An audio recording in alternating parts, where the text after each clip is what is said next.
Perfect. Let's Okay. do this. That's when we'll know we've made it. Yep. Yeah. But, we're getting closer. We're getting closer. So if you're listening to this now, go set up a sock puppet account on Facebook and just start trolling us. It will make us feel so much more legitimate. Hello, this is your skeptaholic host, Jay Stooksberry, and with me is my water into wine, but he would prefer whiskey co-host, Ty Gallenbeck. And this is a Christian and an atheist walk into a bar where we bridge the religious divide one beer at a time. That's right. Welcome to episode 3, everybody. I wanted to start off by just saying thank you to everyone who's been listening. Mm-hmm. We've got some great feedback. People seem to be enjoying it.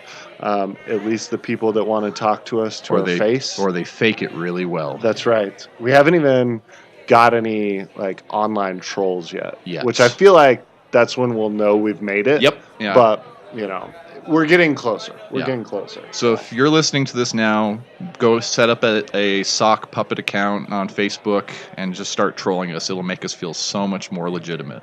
Tony, not you. Sorry. Couldn't resist. That's funny. All right.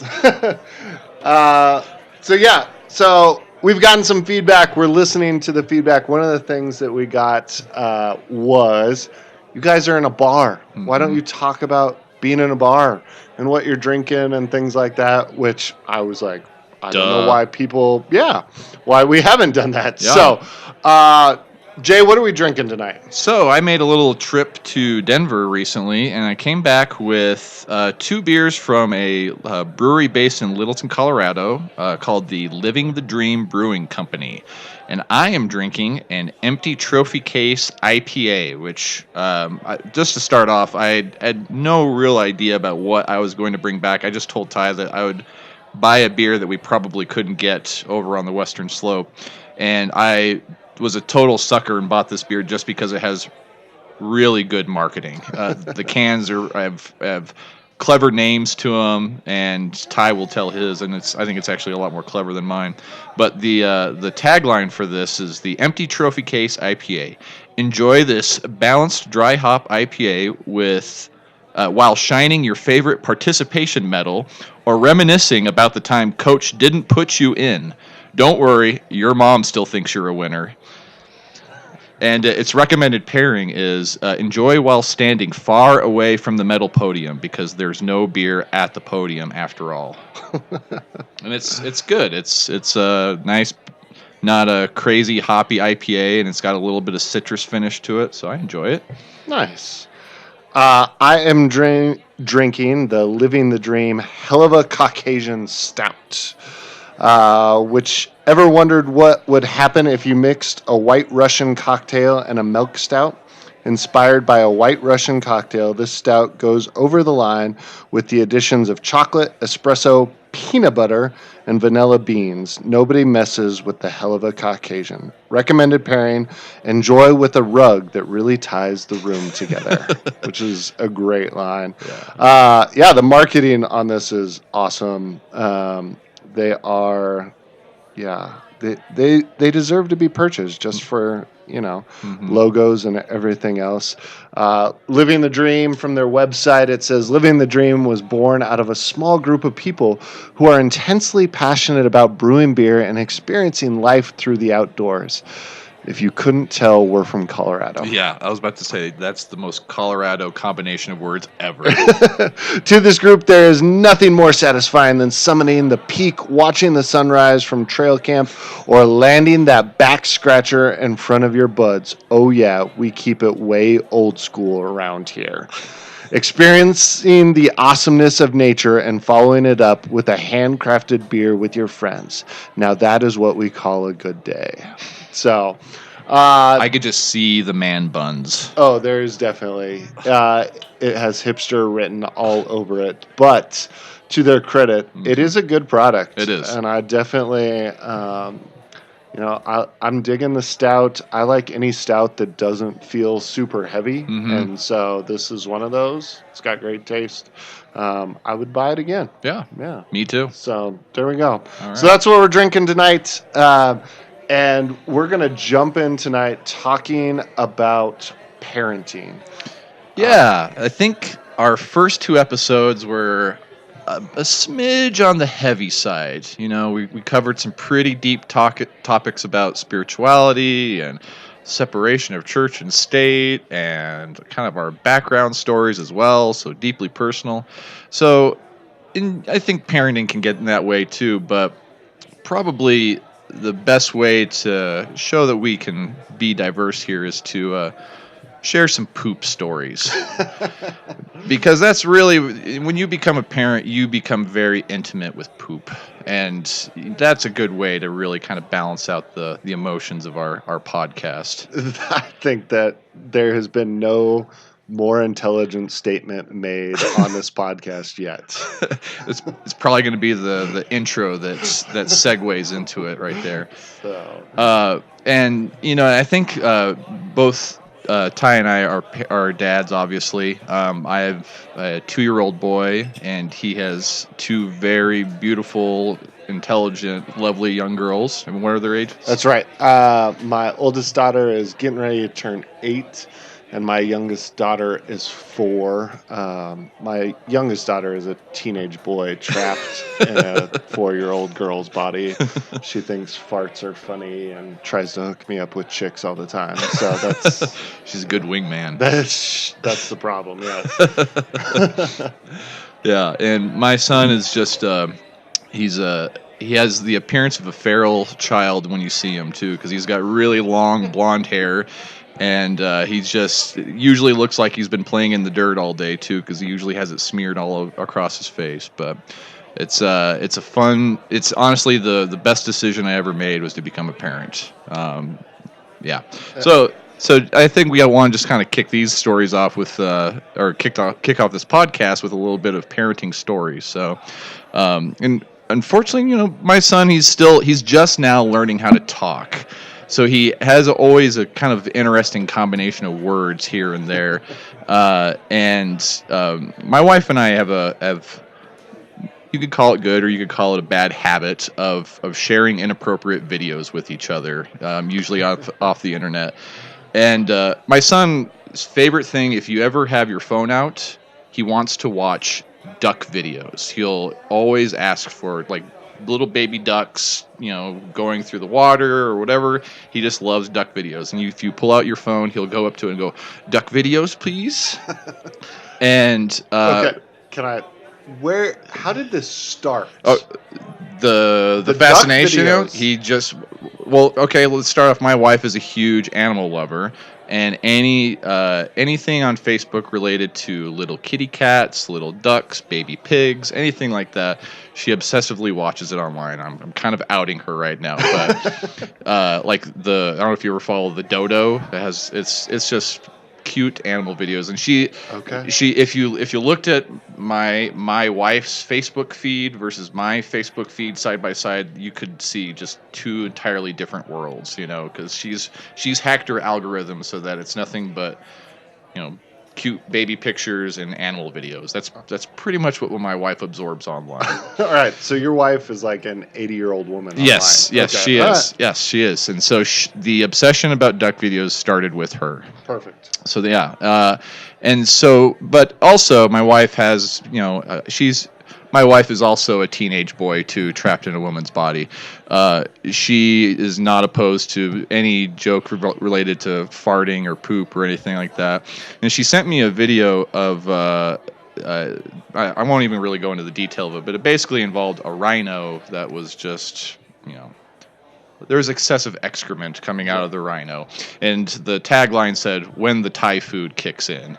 And we were laughing about it. And Hank saw that a phone was out. So he comes running up and he jumps in Mommy's lap and he's looking at it. And I've never heard a more nervous laughter than what came out of his mouth. It was like this, ha ha ha ha ha.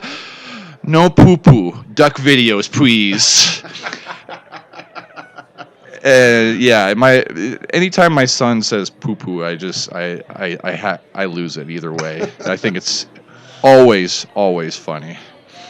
That's hilarious. I do want it to be noted that on this podcast now, Jay has called his wife an 80-year-old woman and a teenage boy trapped in a woman's body. Yeah. So if anybody wants to have a very nice atheist sleep on their couch for the next couple of days, we may have one looking for that. Fortunately, she hasn't listened to it yet. She hasn't. no. I haven't taught her how to download a podcast yet. So I still have at least 2 more weeks before she catches up to this episode. And now subtly, he just called her stupid. Okay, you're making this worse. You're making this way worse.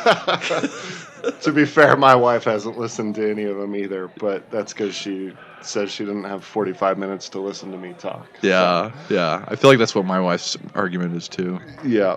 Or excuse. So one of my favorite stories about parenting. So my youngest daughter, I told you, is a teenage boy trapped in a little girl's body. But when she was younger, like, her favorite phrase was "me want to." Jesse, why are you jumping on that bed? Me want to. Why did you cut yourself? Me want to. Like, everything was that. So she has also tried to take hotel room keys and give them to secretaries and front desk people when I've been on the road and stuff like that, which creates these really awkward moments. But my oldest daughter, Gabby, and she had to have been close to 2 when this happened. Gabby was like the perfect child. It was a trap. I didn't realize it at the time, but it was totally a trap. She was your Colonel Akbar. That's right. 2 weeks after we got her home, she's sleeping through the night, middle of the afternoon, she'd lay down and nap, never fought it. She'd sleep for an hour, it was great. And considering I work from home most of the time, it was perfect. And so she was always around. We'd be at the house, I'd put her down for a nap, she'd go down, never fight it. About an hour later, she'd wake up, I'd hear her talking, I'd go in there. And it was never like screaming or anything that she wanted out. You would just hear her talking. Well, one day we're there. I put her down for a nap. She goes down, and hour rolls by, hour and a half rolls by, and I haven't heard her. And I'm like, man, she must have needed to sleep pretty well. And then at about an hour and 45, you get that, especially with your first kid. By the second kid, you don't care as much. But by the first kid, you're like, are they still alive? Like, that's what you're thinking. Yeah. Like, we have to put the mirror up by their nose to make sure that they're breathing. Exactly. Yeah. And so I went to go check on her. I opened the door, and this wall just hits me. And it is this thick, pungent smell that only a parent can know. And I open the door, and I see my daughter standing in her crib. And she kind of turns and faces me because her back is to me. Her crib's up against the wall, and she kind of turns and faces me. And I noticed that she has decided to, like, Van Gogh our wall with poop that she has pulled out of her diaper sometime in the last hour and 45 minutes. And she has proceeded to paint this mural across the entire wall of anywhere she could reach. It was touching. And so her diaper is like undone and like half hanging off, and she is just covered everywhere, head to toe. And there was definitely this moment where I was like, it's like 3:30. Megan will be home any minute. I should just close the door and walk away. I should just burn the house down. Just leave it. No, I didn't. She was still sleeping. But I didn't. Yeah. If you are in high school right now, this is your birth control. Don't have kids. So, or just wait. That's right. Yeah. Wait when you can stomach the poo. Yes. I don't know if you have this. My wife and I, we actually stole this from another couple, but I love the phrasing, and so please feel free steal this phrasing. Credits to Andy and Dodie for coming up with this.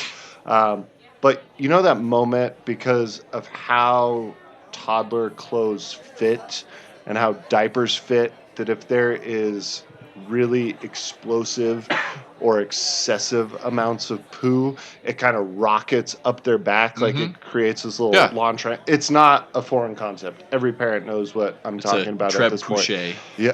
Is that what you call it? Yeah, I just made that up. Oh, I was like, I was told it was called a rooster because it creates this like up the back shoot and tail, and they have, and so yeah, that was always a fear. Like, oh, do you smell that? Yeah. Is it a rooster? No, it's not. Okay, it's safe. Like, so yeah. Fortunately, Hank has only had probably a handful of roosters. I can at least count on one hand. I remember specifically one time after a Broncos game he did it, because it was actually right after they had got absolutely destroyed, and I thought, well, they both had the same kind of performance right there. But yeah, those there's just sometimes too, especially I don't know if it's different with girls or not, but there's just times where you're like, God, how do you get poo there? Like, and how do you get it out? And there's just a lot of the times the best solution for me is like, I'm just gonna throw you in the tub. That's I don't even want to deal with this. And then absolutely. If I could hose you off in the middle of the winter without getting reported for child abuse, I would do it. Yes. Absolutely. Absolutely. So, I have 2 girls, so I've never experienced this, but I know it's a thing. Have you had the, like, take the diaper off and get peed on thing? Not so. You mean like I take off the diaper? Yes. Yeah, absolutely. It's almost instantly. And actually, this is kind of a guy thing too. Like, especially when they're really, really young, they get a little bit of what we call the baby boner. Right. And that's usually my warning sign, is when he's about half mast and I need to hurry this up. I need to get this diaper on. So I've become really quick about it. And that's really early on. He's much better about it now. But yeah, that was usually like the code red alert was going off in my head whenever I saw that. That's hilarious. Yeah, with girls you don't have that. Yeah, like, you just, it's not a thing. But I see all these videos, so I was curious. Yeah. So, what videos are you watching? Yeah, when you're a parent, you're Googling everything. That's true. As a dad, how do you change a diaper? Yeah. And that stuff comes up. That is very true. Yeah, I never read what are all those books? The Preparing to the Expectant Father. Yeah, or what to expect when you're expecting. Yeah. I never read those. I just relied on YouTube. Yeah, I read. I think probably the best one I read was Punk Rock Dad by Jim Lindberg, the lead singer of Pennywise. You told me about that. Yeah, it was actually a pretty good book. He has another good scene about poop as well too. It's actually a scene that he's on the side of the freeway where his kid released something he said was like the equivalent of a bad nacho cheese experiment, and he's like out of diapers, and he has that ultimate moment of panic. There's something about being a parent where it just makes every emotion so much more intense. Like, you're never happier, you're never sadder, you're never more frustrated. And that frustrated one is like where you feel like the room temperature has gone up like 20 degrees instantly. And it's just, that's kind of how I felt after reading that part. Yeah. But yeah, I'd highly recommend that for first time fathers. There you go. Punk Rock Dad. Yeah. Look it up. So, well, with that, we wanted to, because of our difference in viewpoints and worldviews, just talk about raising kids and how that looks. And by no means do I think we have the definite answer on anything. No. I'm sure I'm royally screwing my kids up. But hopefully they turn out in the end like we all do. But it would be interesting, I hope that it's interesting to kind of hear different points of view and upbringing, how you're choosing to integrate or not integrate faith or lack of faith, those kind of things into it, and just kind of talk about that side of parenting. Yeah. And I think, I kind of alluded to this in the last episode too, is that I don't intend to raise Hank to be an atheist. I'm not going to I'm not going to make him binge watch Richard Dawkins videos or anything like that. I want this to be whatever his decision is, that he did it on his own volition. With that being said, though, too, I have to be very cognizant about how I introduce religion to him, while at the same point contrasting why that religion isn't being practiced in our household. To give an example, I live across the street from a huge church it's every Wednesday night too. Right now, it is bump and grind time right now. Like, they have music playing, they've got a bunch of kids running around. Like, it's a very active, youth side of the church. And I know there's going to be a part of me where my son's going to look across and be like, Dad, I want to go do that. Right. And, I'm not going to, I'll never turn him away. I'll never say no to any of these types of experiences. And I do think, and this is all, I'm kind of bouncing around on some different topics here. We're also hunting for childcare at the moment, too. And we've actually come across some childcare providers that are very vocal about saying this is a Christian home, and we also do Bible stories. Right. And, and there's a part of me, too, it's like, I'm not opposed to Bible stories. I'm not opposed to being exposed to biblical literacy or any kind of religious literacy. In fact, I think the world needs more religious literacy, specifically with non-Christian faiths as well. Right. And it's something that, I always just have to also have that caveat in the back of my mind, too, of when he comes to me, well, Dad, why don't we go to this church, or why don't we do this? And how I answer that is always kind of lingers in my mind, Like, I don't know if I really know the answer right now, Right. but I know I just will always be honest with them, and I'll always tell them that it's a choice that we've made, but it's also his choice to make as well, too. And I think one of the biggest parts of kids and faith is that that development of maturity, and I think it's an important thing for a lot of religions as well, too. I can think of the Amish tradition and the Jewish tradition too, where it's really big that when a kid actually becomes atoned or whatever their really religious ceremony is that they're of the age of reason to get to that point, which is something I think that you actually kind of talked about too in our first episode about how you were baptized much later in life too. Yeah. So what are your thoughts on kind of the early baptisms and how that age makes a difference in terms of when a kid can really truly identify as a particular faith? Oh, wow. Well, I work with a ton of middle school, high school age kids. And I'm a 30-plus-year-old man, and I don't have everything figured out. And I don't know if I know fully, like, I would be ludicrous to think that I know fully what all religion and everything is all about. Mm-hmm. So to think that, kids at a super young age completely grasp that, mm-hmm. I think is a stretch, to say the least. Yeah. Now, I'm not going to say, because of my beliefs, I cannot say that a kid can experience that at a young age. Fair enough. Who am I to say they can't experience that?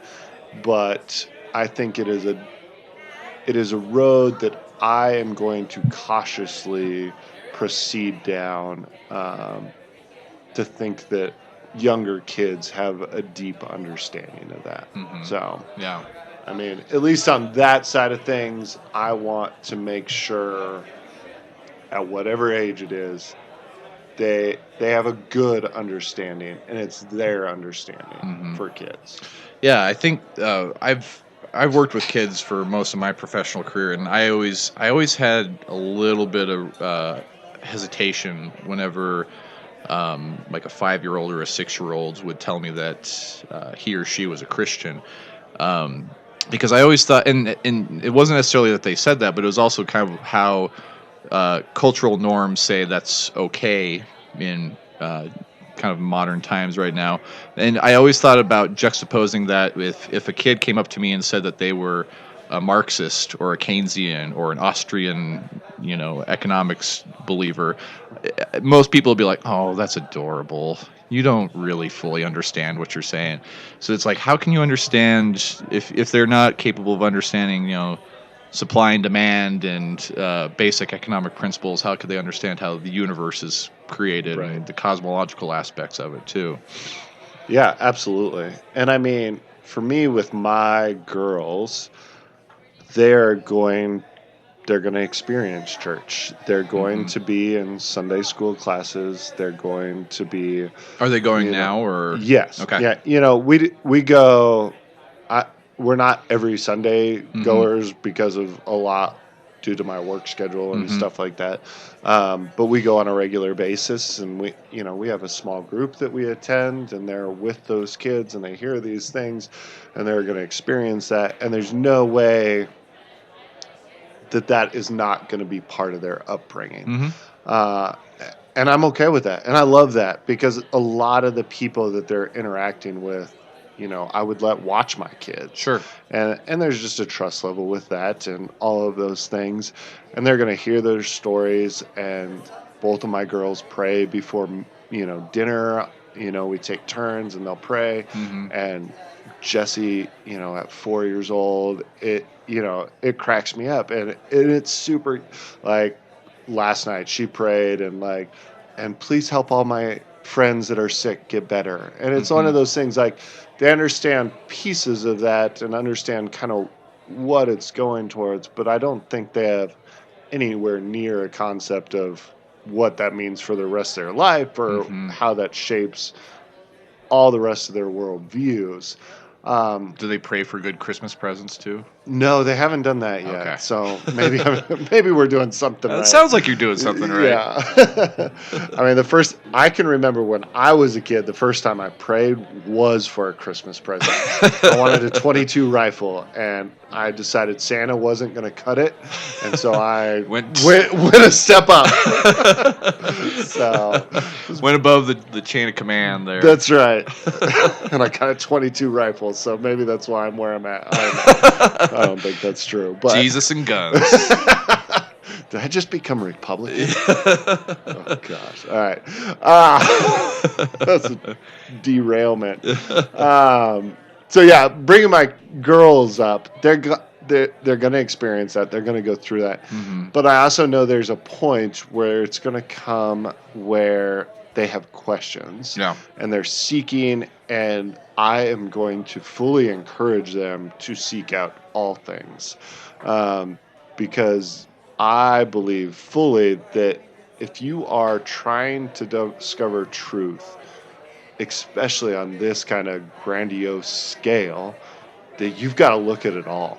And you've got to decide for yourself. And you've got to wrestle with that and, look at the facts and decide for yourself. Because if someone else is force-feeding you any sort of knowledge, without you questioning it and without you looking at other things, you're getting a very skewed view. Sure. Religion or not. Yeah. And I think it's good just to stay open to whatever experiences may come your way too. And I always kind of felt fortunate as an atheist to be kind of like a casual observer of faith in general. So, and like I'd mentioned before, I went to a Catholic college, and there were a couple of times where someone would invite me to mass, and I would go. And it was, obviously an entirely different experience for me than I ever came across. It's a lot of stand up, sit down, fight. That's very common in the Catholic religion, but it was always a good experience, and it helped me in terms of my own maturity about accepting that I might have some fundamental differences in how I view the world, but I could still get along with people as well too. And it allowed me to that particular viewpoint helped me to visit with people at mosques and just get to know people on a more personal level, and let that aspect of our identities not get in the way of just learning about people and learning about their experiences. So, and still at the end of the day, I'm still at where I'm at and where I've been for quite a while too. So, Okay. but at the same point, that's what I hope to at least try to provide for my son as well too. And I know it's a little harder for our community too. There's not a mosque that I can take Hank to where we're at, but I always know that there are opportunities to expose them to those kind of experiences and worldviews. And one of our biggest things is just travel. Right. Pack up and head out to some place and try something new, and let them kind of figure that side of things out, just adding it to their kind of tapestry of their worldview. Yeah, absolutely. I think one of the things we fight in our community is just a lack of culture in a lot of ways. There's not a lot of other cultures that are in our community, which makes it very one-sided at times. It makes it a very narrow perspective of the world that we live in. When I graduated high school, one of the first things I wanted to do was get out of this community. And it wasn't because I didn't like it. Obviously, I'm back here, living here, love it. But there is so much of a bigger world out there. Yeah. And if you choose to ignore that, you're missing out. If nothing else, you're missing out. And I think that's true with life, with business, with religion. If you don't experience it all, you are missing out. And obviously, you can land at different places, but if you have not done your due diligence to look into those things, then I think you're shorting yourself more than anything. And so I think I want my girls to experience culture. I want them to go to different places in the world. I want them to see different religions. I want them to experience being a part of those places, because I know it will make them better people in the long run. Yeah.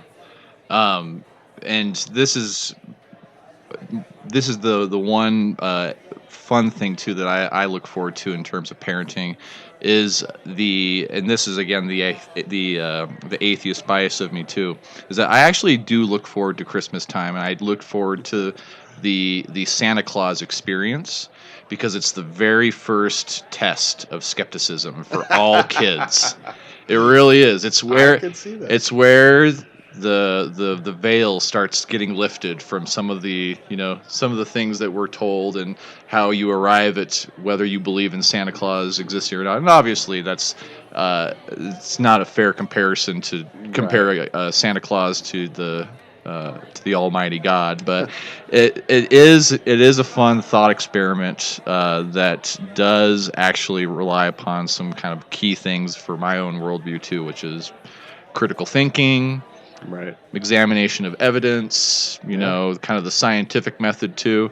I remember my dad always tried to pull the Santa Claus was hiding in our garage. That was his trick, because we didn't really have a good functioning chimney for him to come down, so he had to find a way around that. So Santa Claus went in our garage at our house, and he would always Christmas morning open up the door and be like, "Hey Santa, thanks for coming. You're running a little late, but better late than never." And obviously he had all the gifts stored up right there, and my goal was to run as quickly as possible to get to the garage to catch Santa, and I never did. And then it was probably around the second or third time where my dad's like, "Oh, he's just really fast and he's got a lot of houses to get to," where I realized maybe my dad might be lying to me right now. So yeah. There is that wrestling. I mean, that's this is, I feel like we are derailing slightly, but there is that weird balance of like, this is something you want your kid to experience, because it is, I mean, it's nothing but joy.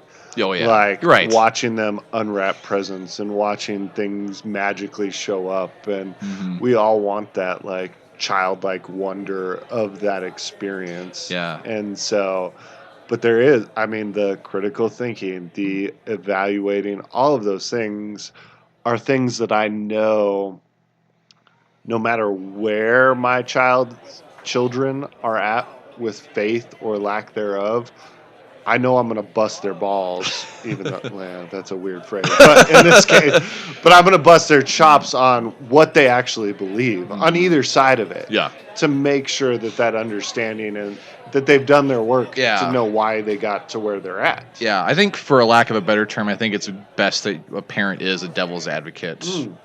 Always. Perfect. And yeah, the thought of too, you'd mentioned the coming down the stairs and the look of wonderment too. My son is like right at that age where he kind of gets what gifts are about. Yeah. Because we've done 2 birthday parties for him thus far, and you put out presents for him, and he's like, cool, I'm going to go eat more cake. You know, like, he has no idea about it. But now he's actually got the concept of tearing into the gifts, and I'm really looking forward to this next Christmas. Yeah, no, it definitely, my daughter was 3 last year. My youngest daughter was 3, and it was definitely the first year where she got it. But yeah. Was not more fascinated with the wrapping paper than the present. Yeah. Like she could understand it and grasp it. And, Yeah. you know, they get that, hey, what do you want? And so there's this point where, you know, they're getting something that they've been thinking about, that they've wanted for months. And so it is one of the greatest things to experience and watch that moment, I think, as a parent. Yeah, I think just watching your kid come up with something new or discovering something new each time that happens, it's cooler than the previous time as well. You know, I keep finding myself saying, "This is my favorite age. This is my favorite age," and someone told me the other day, "Is like you're just going to keep saying that until they're probably like 13 or 14." But even then, too, I know that those when my own previous experience working with kids, that I really liked the middle school and older age too, just because they do have these questions and they do have these thoughts, and you can have these kind of more adult conversations with them too, and you can watch that process of them turning into, you know, little children into kind of mini adults, you know. Right. Yeah. Well, you're a dad of a son and not 2 daughters that will both be teenagers at the same time. I've told my wife I'm just moving out once they're both teenagers. So even though I like teenagers a lot, I just don't want to deal with that stress. Yeah. So. But, yeah. So I think I feel pretty good about that. Yeah. I mean, we've covered a lot of ground. That's right. There's some good stories in there. Poop. Yeah. Santa. All right. So since we didn't do this earlier, do you have any favorite Hank quotes? Oh, well. So one of my favorites, he's got a list. People can't see that. He is like looking it up on his phone. Yeah. This is the day and age we live in, which I actually have them on my phone too, so I get it. But one of my favorites that I will remember for the rest of my life is Gabby when she was probably 2 or 3. I have no idea what sparked this statement, but her theology was that God does not poop. He only pees. And so there you go. That's the understanding of the Almighty from a 3-year-old perspective.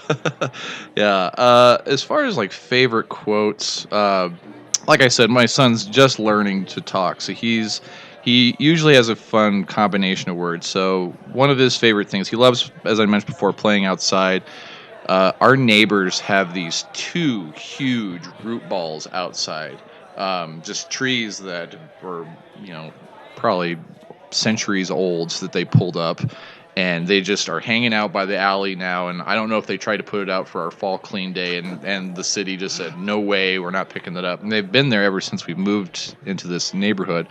And for some reason, Hank loves just driving a car around it or playing with it, but he always comes up to me and say, I go play with meatballs instead of root balls. He says, I always like to say meatballs. And I had another one too. Oh, this is my favorite one lately, actually. One night, my wife was in a rush, and she ran into his bedroom, I think probably to get like a diaper or something like that, code red. And when she ran into his bedroom, she knocked over one of his fans that he has in there. We have this little oscillating fan, and it broke, and it was easy to fix. Like, it's just like 3 parts and easy assembly. And then she ran back. She forgot about it, and she'd mentioned it kind of offhand the other, before going to bed. It's like, oh, I broke the fan. And so the very next day, I forgot about it until I was putting my son down for a nap, and Hank looked over, and the fan was down on the ground, and he goes, "Fan broken?" I go, "Oh yeah, Mommy broke the fan." He goes, "Mommy broke the fan?" And now anytime that I can actually come up to, anytime that I have the chance to bring it up, I go, "Hank, what happened to the fan?" "Mommy broke the fan." And he just remembers it instantly too. So I always like to at least ride that guilt wagon as much as possible with my wife. There you go. So there you have it. Some lessons from the younger generations, and how we think about growing and raising kids, which I think in the next 5 years will change drastically, probably for both of us. Yeah. But it is something that we're thinking about and talking through. Yeah. I think the best parenting advice I can give to anybody is to ignore all parenting advice, because whatever your circumstances are, it's going to be drastically different from whatever someone's trying to pitch to you. And it's really, your best bet is just learning on the fly, because you're learning something new every day. And I think the most important thing too is to always keep in mind that while you're trying to raise your kid is also kind of helping you grow along the way too, because I can't tell you how I'm a better person because of my son. Absolutely. And I know that just because he keeps me on my toes, first off. I mean, obviously I have to watch out for him, falling off of the deck, or sticking forks in electrical sockets and things like that. But on a mental basis too, like, he's really good about making sure I'm very cognizant about what I say, and knowing that if I'm going to try to raise a good human being, I probably should act like a good human being here and there too. Absolutely. I feel like I've learned more in the last 8 years of being a parent than I probably did for the 20 odd years before that. Yeah. So, as one of other Gabby's favorite quotes that she used to say all the time is "galloping gooseberries." Thank you all for listening. So, close this out, Jay. You are listening to a Christian and an atheist walk into a bar where we bridge the religious divide one beer at a time. This was episode 3, and thanks again for listening. That's right. Make sure you follow us on Instagram, Facebook, Twitter. Find us on Facebook. I think I said that twice. Find us twice on Facebook. That's right. Thank you so much, and cheers. Cheers.